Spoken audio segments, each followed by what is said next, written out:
Today, NASA Connect is at Keesler Air Force Base in Biloxi, Mississippi. Why?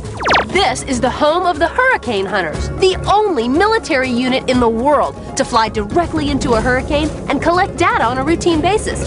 We'll meet one of these hunters a little later, but first, let's learn more about hurricanes. A hurricane is a violent tropical storm with damaging winds and torrential rain. Hurricanes can form in the Atlantic, Pacific, and Indian Oceans. Hurricanes are given other names in different countries, such as a typhoon in Southeast Asia, a baguio in the Philippines, and tropical cyclones in Australia. How does a hurricane form? A hurricane gets its energy from the warm, moist air at the ocean's surface. As this air ascends to form clouds, more air is drawn into the hurricane. Winds spiral inward, and we begin to see the familiar shape of a hurricane. At the center of a hurricane, the air descends, forming a very quiet eye with a ring of clouds surrounding it. The weather in the eye is much different from the weather surrounding it. The winds grow calm, and the sky may clear. Surrounding the eye are bands of heavy rains and very high winds. When a hurricane comes ashore, it brings high waves, severe flooding, and wind damage. Hurricanes uproot trees, smash buildings, and destroy power lines. Hurricane Andrew was the third strongest hurricane to strike the United States coastline on record. Andrew swept through southern Florida and Louisiana in 1992, causing over $25 billion in damage. Amazingly, few people were killed, despite the widespread destruction. When we want to know if a hurricane is going to affect us, we turn to meteorologists. Meteorologists are scientists who study the causes of weather, like hurricanes, and try to predict where they will go after they've formed. More accurate forecasts will help prepare people well in advance of an approaching hurricane, and in turn, help save lives. For more on how meteorologists predict hurricanes, we came to the Weather Channel here in Atlanta, Georgia.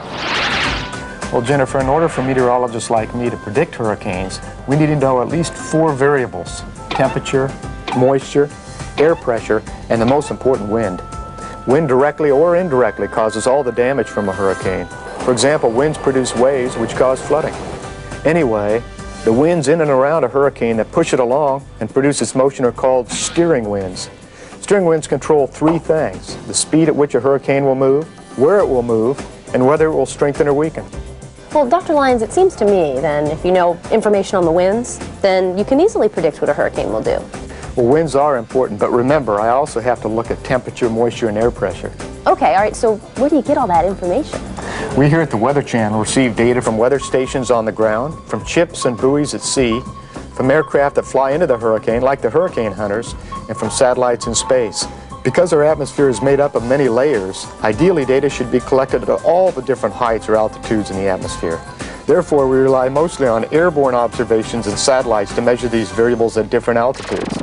So once you receive the data on temperature, moisture, air pressure, and wind, what do you do with it? I analyze it.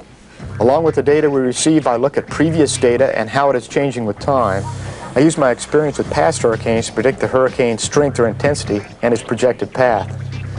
Computers at the National Weather Service in Washington, D.C. receive these data and input the data into numerical models which generate forecasts. I receive these forecasts at the Weather Channel in Atlanta, Georgia, along with forecasts made by the National Hurricane Center in Miami, Florida. My final forecast is a blend of hurricanes' current track and intensity, my forecast, computer forecasts, and the forecast from the National Hurricane Center. Finally, I go on television and make a prediction about the path of the hurricane and how it might affect people on the coast and inland. Thanks, Dr. Lyons. Hey, how would you like to use computer simulations to study the behavior of hurricanes and then predict their path just like Dr. Lyons? Shelley Canright has a scoop.